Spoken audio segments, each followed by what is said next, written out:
Hello again from my front porch. Well, first of all, sorry that I've been gone so long. I've been traveling for work. And with the best of intentions, I even took along my microphones and all that stuff, tripod and everything with me so that I could do some of these while I was out traveling for work. And I was so busy. And then when I was not busy, I was exhausted. I apologize. I apologize that I have been gone for so long. I know you all were barely getting by. You're holding on by a thread. Oh, Paul, we're so glad that you're back, because what else would we have done? Oh. But seriously. And today, I'm back today, back in my office here in my home, and it's still been chaotic. It's been busy, lots of stuff taken care of. But I wanted to do an episode, and I swear I did not want to do an episode about what I'm going to talk about. I was not going to do one because everybody else is talking about this, and so why would I talk about this? I don't need to talk. Everybody. But then as I was listening to what everybody else is saying or not saying, I thought, okay, you know what? All right, I will. I am going to do one. I'm going to do one about this because I don't really feel like this opinion, this view has perspective. That's what I like to call it. That has really been vocalized.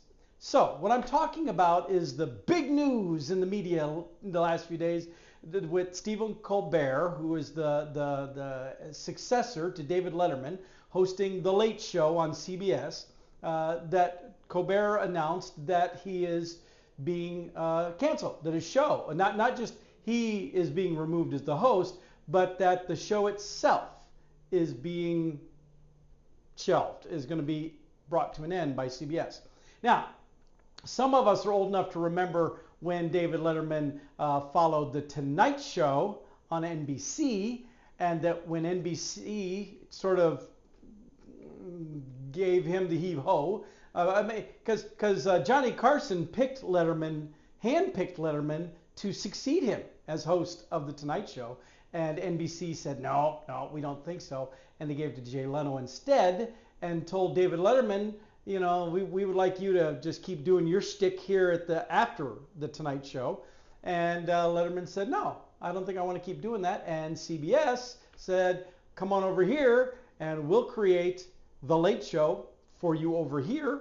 And that's what happened. And so Letterman started the show over in CBS. Now, I remember watching Letterman back when I was in college, even before then. In fact, I fondly recall my roommate and I in college staying up to watch. Now, he didn't start, remember, until after the news, and then he went for a couple hours. And I remember us staying up and watching Letterman like the entire show. We'd order a pizza about that point in time, and then when Letterman got done and we'd eaten some pizza, then we would start studying, and then turn around the next morning and get up and go to class, right? Because, when you're young and stupid, you can do stuff like that.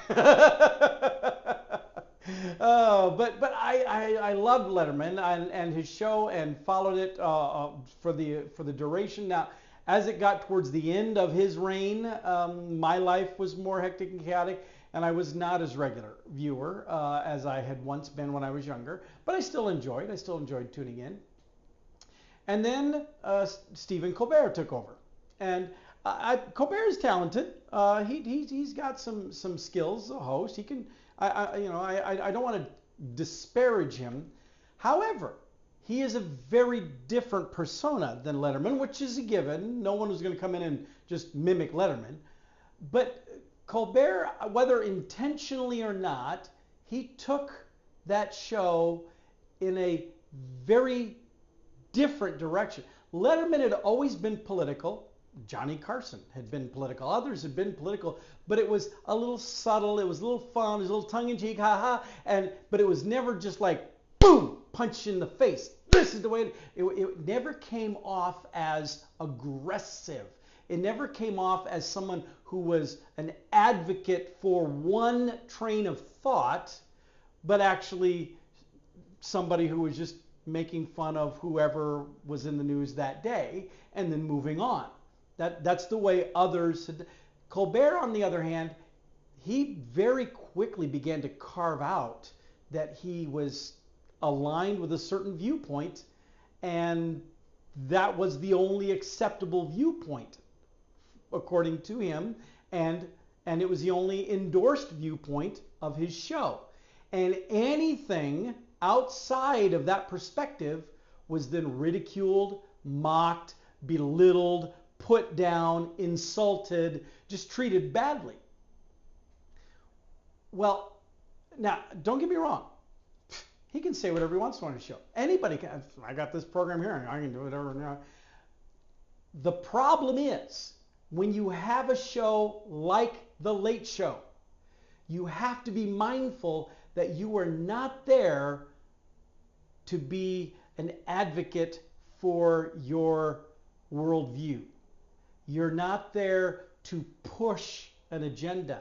You're not there to promote one line of thinking, no matter how passionately you believe that. You are there to entertain the masses. In fact, there are a lot of people wanting to tune in that don't want you to be serious and be in their face about political stuff or world stuff or crisis stuff, whatever. Not because those things aren't important, but because they're looking to you as an escape from it all. It overwhelms them. It beats them down in the real world, and they're coming to you saying, please give me an oasis. Give me a respite. But Stephen Colbert did not see his role as host of The Late Show in that way. And there's a clip of Johnny Carson that I shared on my Facebook. I'm gonna go ahead and insert it here. Debated doing that. It's from 60 Minutes. It's an old thing.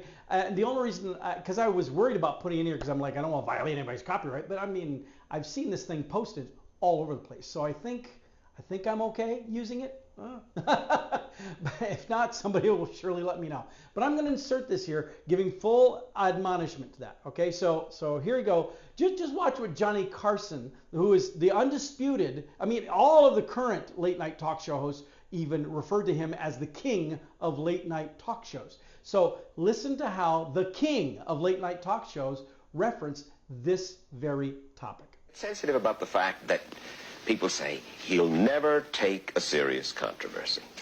Well, I have an answer to that. I said, now, tell me the last time that Jack Benny, Red Skelton, any comedian, used his show to do serious issues. That's not what I'm there for. Can't they see that?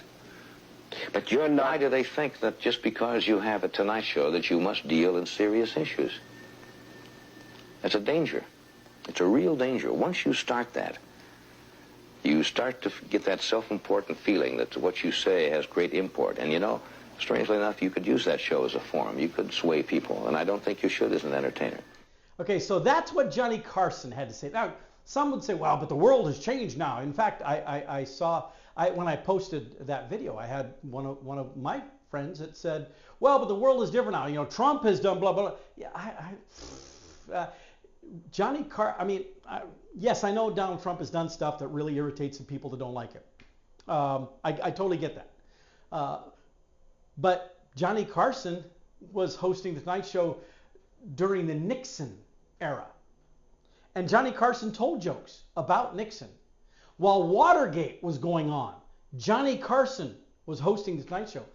Johnny Carson did not turn his show into a serious analysis and discussion of the Nixon era, of the Nixon presidency, of the Watergate, of why Republicans needed expunged. He didn't do that at all. He did make jokes about Nixon. He made jokes about Nixon. He made jokes about Carter. He made jokes about Reagan. He made all these jokes, and he would lampoon people and have fun and do mockery and things. But somehow, when he did those things, it never felt like a personal attack. It felt like somebody who was just having fun. Just. And in fact, the few times, I don't remember him having a lot of active politicians on his show either, unlike Colbert, who had a long string of especially Democratic Party politicians. which didn't help with his single-minded message interpretation. But when Carson would have active politicians on his show, they didn't talk politics. They talked personal stuff. They talked oddball stuff, which is what Carson was good at. Because just as Carson said in that clip I just showed you, his goal was to entertain, not to get on a soapbox, not to use his show for that. His show was to entertain people. Well, see, I think that's important because, again, I don't want to diminish. I'm not saying that the talk show hosts and celebrities and whoever can't have an opinion, no, I'm not saying that at all. However, you have to understand the economics, the reality of doing a television show, a network television show like The Late Show. It requires you to draw in large viewing numbers. It requires you to pull down big money in advertising revenue. And I know people say, well, the viewing numbers, well, Colbert has more than the other late night show hosts. Okay, well, that's great. That's something for the other networks to then consider. CBS is looking at not just the viewing numbers. They're looking at the income, at the money that his show was making. And the problem is when he carved out this show, when he narrowed the focus to this show really is only for you if you are in this echo chamber. If you're outside of this echo chamber, you're going to be bothered by what we're saying because we don't like you anyway. And people figured that out. Well, the harsh reality is there are more people outside the echo chamber than in it. I don't care what echo chamber you're talking about. There is not a single echo chamber that encompasses a broad group of people. By definition, you get to a point where you only want to talk to people who say the exact same things you do, you are shrinking that echo chamber. Because very few people can operate that way or really think that way. Well, the advertisers apparently have figured that out, and the advertising revenues for his show have consistently gone down. Plus, advertisers themselves have become increasingly skittish about being aligned with a show that is so one-track minded, especially now in an environment where a different track, a different mindset appears to have won election again. And when you look at the polling numbers for Congress, people say, well, Trump's numbers are low. Yeah, well, Democrats in Congress have seen their polling numbers hit the basement. It is low. It is massive, even amongst Democrats. They are in crisis mode because they're not sure how to respond. How do we do that? Because apparently people are getting bored with Trump as the boogeyman. That spin is apparently wearing thin, and so people aren't just tossing Trump aside and warming over here to Democrat. And so because of that, there is this little bit of a cultural shift where it's not so, like when President Obama was in office, you could have easily said somebody like a Colbert could have been strong instead because socially as a nation, we liked President Obama. Even people who didn't vote for him. He's a likable guy. He's and could go. And even though Trump is not necessarily a likable guy, I'm not going to say that. Still, there are all these people that are supportive of him that like what he's doing, and so they're not embracing the anti-Trump mentality. And so being aligned with Stephen Colbert's very narrow focus could be detrimental to an advertiser. I mean, everybody knows about what happened to Budweiser, and other examples of that. Yeah, I hate the phrase, but that, go woke, go broke. I don't even know what woke means. I hear it get thrown around like this generic term. I don't want to go there. That's maybe a topic for a different show. But this notion that a company paid a pretty significant financial price for trying to force something that the larger audience of buyers didn't want. And so now that's the same evaluation going on here with Colbert. And CBS sits back and looks at it, and they claim that his show has been losing $40 to $50 million a year. And I don't know for how long, but they say it's been going on for a while. And, okay, so we'll prop this up while we think that it's serving a purpose in the greater puzzle of the organization. But there's a point where they step back and go, well, but we don't see this is going to improve. We got 3.5 more years of Trump, and the environment that is not anti-Trump, and we've got this show that is anti-Trump, and it's losing money left and right, and maybe it's time to pull the plug. Now, there are a lot of people that say, well, no, it's all done politically because people don't like what Stephen Colbert says. No, I don't really think that's CBS's motivation, because CBS has never been known as the conservative broadcasting network. That is not at all the reputation it's had. But it is a network that wants to make money, that doesn't want to keep losing money. Plus, there's another little detail in the background here. Paramount has been trying to sell CBS.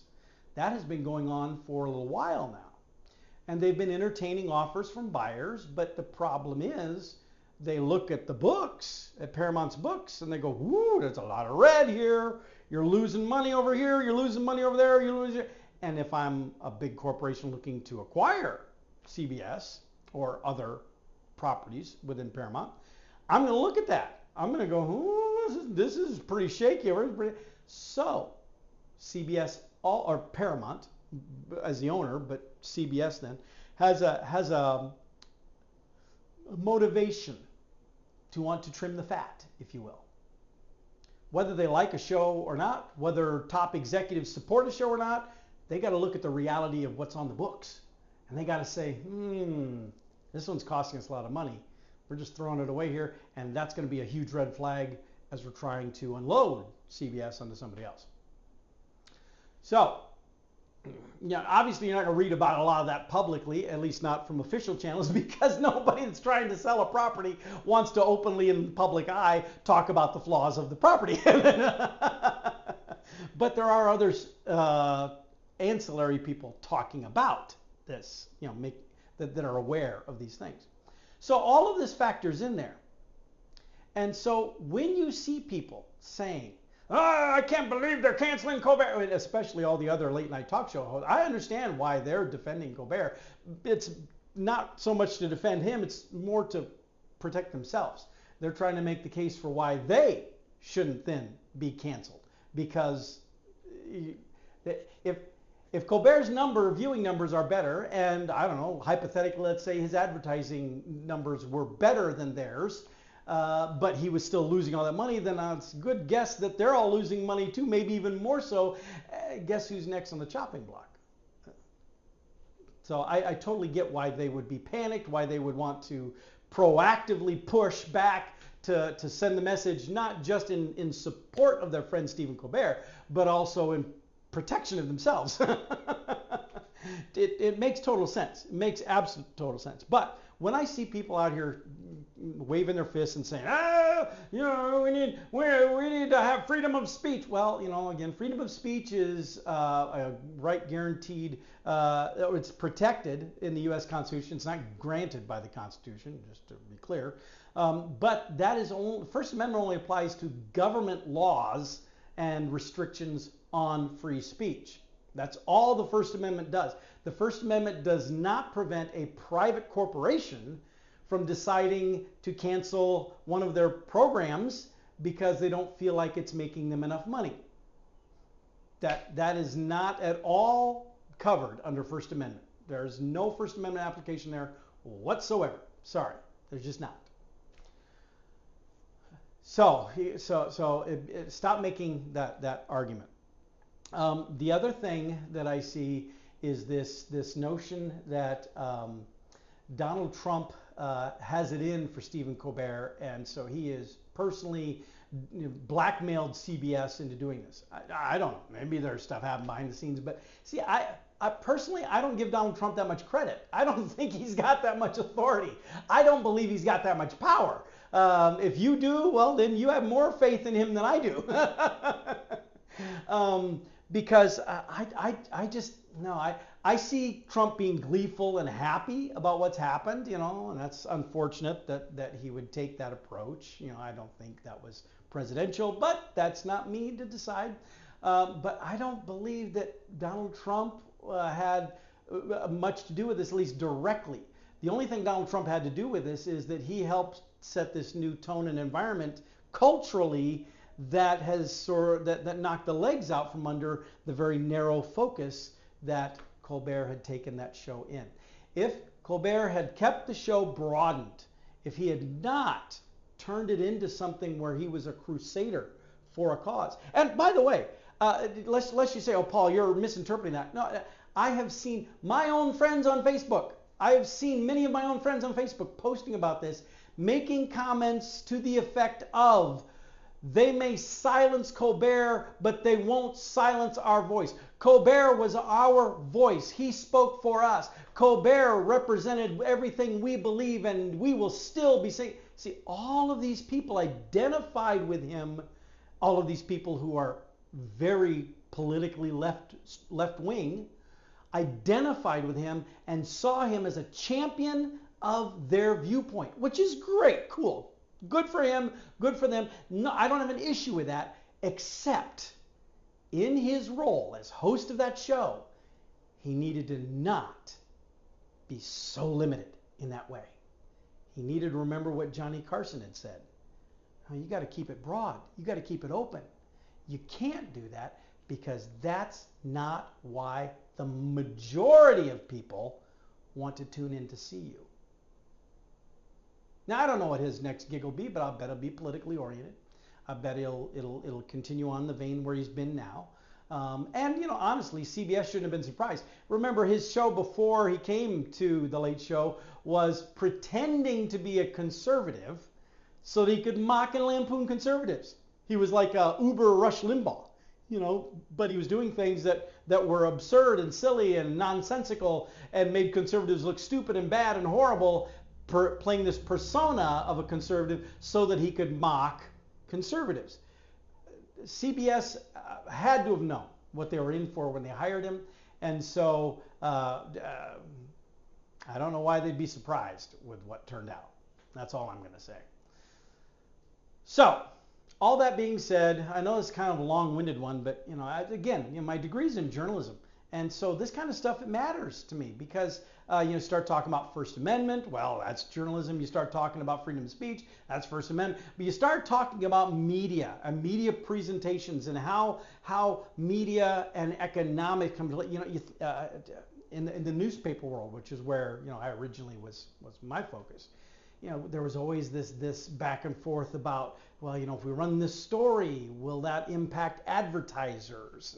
But you shouldn't worry about that. The news. That's true. However, you can't print the news if you don't have the advertisers paying for it. Well, the same. So you have this balancing act, this give and take. Sometimes you just take the chance and you go with your gut. Sometimes you might hold it back and say, okay, well, let's just make sure we got that, because you got to be sensitive to the balancing act.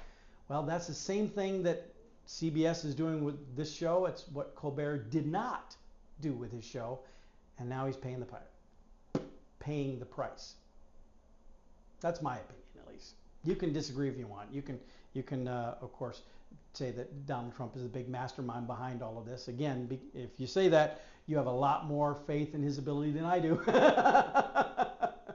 But regardless, the other late night hosts should take notice and not dig in their heels and say, all right, I'm going to double down and I'm going to be even more narrow focused than Colbert. No, they need to step back and listen to what Johnny Carson said and reevaluate their approach. You want to keep your job? You want to keep your show? Don't make it about you pushing your view. Make it a place where all views are welcomed, everybody's entertained, everybody can have a break from the stuff that you're worked up about. And if you can't do that, well, maybe step out of the way and let somebody else take over your show, because that's what needs to happen. And that's what people need. They need a break from it all.